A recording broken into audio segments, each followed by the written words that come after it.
વલસાડ શહેર સહિત જિલ્લામાં કહું અને સમગ્ર રાજ્યમાં રસ્તાની જો વાત કરીએ તો રસ્તા કશે દેખાતા જ નથી, ખાડાઓ જ ખાડા છે। અત્યારે તમે જોઈ શકો છો કે આ ગાડી જે અહીંયાથી જાય છે, 2 વ્હીલર જાય છે, કેટલી તકલીફ પડે છે એ લોકોને। અને હાઈવે પર તો અનેક લોકોએ જીવ પણ ગુમાવ્યા છે। ત્યારે દર વર્ષની જેમ આ વર્ષે પણ આ જ પરિસ્થિતિ છે અને બહાનું એક જ છે કે ભારે વરસાદને લીધે રસ્તામાં ખાડા પડ્યા છે અને રસ્તા ધોવાઈ ગયા છે।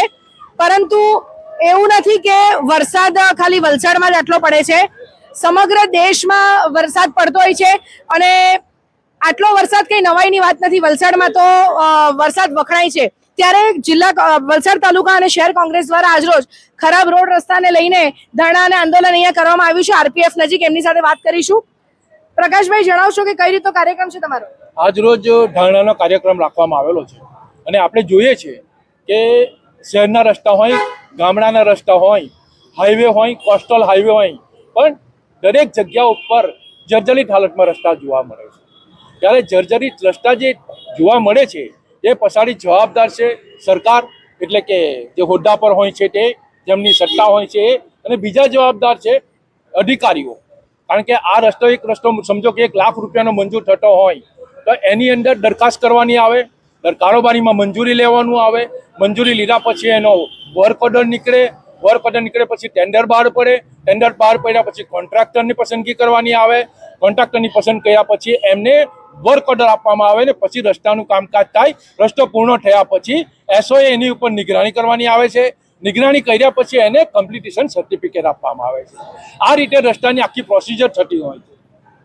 ત્યારે ખરેખર આજ સુધી શું થતું આવ્યું છે કે ભાઈ આ ભાજપ ભ્રષ્ટાચાર કરે છે, એ વાત એ તો સત્ય હકીકત એટલા માટે છે કે એ મિલીજુલી રીતે એ લોકો ભ્રષ્ટાચાર કેવી રીતે કરે છે તેના ઉપર પણ થોડુંક તમને માર્ગદર્શન હું કોંગ્રેસ પાર્ટી તરફથી આપવા માંગીએ છીએ।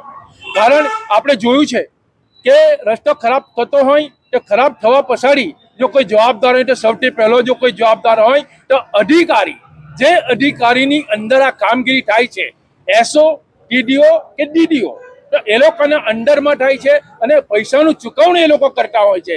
કમ્પ્લીટેશન સર્ટિફિકેટ ક્યારે આપવામાં આવે કે રસ્તો જ્યારે 100% પૂર્ણ થયો હોય ત્યારે એને કમ્પ્લીટેશન સર્ટિફિકેટ આપવામાં આવે છે। અને રસ્તો થયા પછી એક જ ચોમાસુની અંદર, પહેલા જ વરસાદની અંદર રસ્તો ધોવાઈ જતો હોય છે ત્યારે સ્વાભાવિકપણે જવાબદાર અધિકારીઓ છે, તો અધિકારીઓ ઉપર એક્શન લેવાની ખૂબ જ જરૂર છે। અને સાથે સાથે એ લોકો ભાજપ જે સરકાર છે, જેની સરકાર છે, એ લોકો નથી કહેતા, તે નથી કહેવા પાછળનું કારણ એ લોકોનું અંદર સાથે હળી મળીને કરવાનો એક ભ્રષ્ટાચાર હોય એવું અત્યારના તબક્કે દેખાઈ રહ્યું છે। કારણ કે એ લોકોની જવાબદારી બને છે અધિકારીઓને કહેવાની કે રસ્તો કેમ તૂટ્યો, પણ નથી કહેતા। એનો મતલબ એ છે કે એ લોકોની જુગલબંધી છે અને જુગલબંધીને લીધે પબ્લિકનો ટેક્સ જે પૈસા રૂપે ચૂકવીએ છીએ તે પૈસા આમ નામ રીતે એક જ ચોમાસાની અંદર ધોવાતા આવ્યો છે। પ્રકાશભાઈ, શું લાગે છે તમારા ધરણા આંદોલનની કેટલી અસર થશે? કારણ કે વાત કરું તો થોડા સમય અગાઉ જ આપ સૌ કોઈએ બગવાડા ટોલ નાકા પર જિલ્લા કોંગ્રેસ પ્રમુખ કિશનભાઈ પટેલ અને મોટી સંખ્યામાં સૌ કોઈ ભેગા થઈને વિરોધ પ્રદર્શન કર્યા હતા। એક જે કનુભાઈ પટેલ જે જુજવાના હતા, ઘરના મોભી, એમનું મૃત્યુ થયું હતું, શું અસર થઈ? બેન, રસ્તા ઉપર અનેક પરિવારોએ પોતાના પરિવારજનોને ગુમાવ્યા છે અને એ લોકોને ખબર જ નથી પડતી, અધિકારીઓ અને આ સત્તાધારી પાર્ટીઓને, કે એક પરિવારનો એક વ્યક્તિ ગુમાવો ને તો આખો પરિવાર રોડ ઉપર આવી જાય છે। એટલે ગંભીરતાથી લઈ અને એમણે કરવું જોઈએ।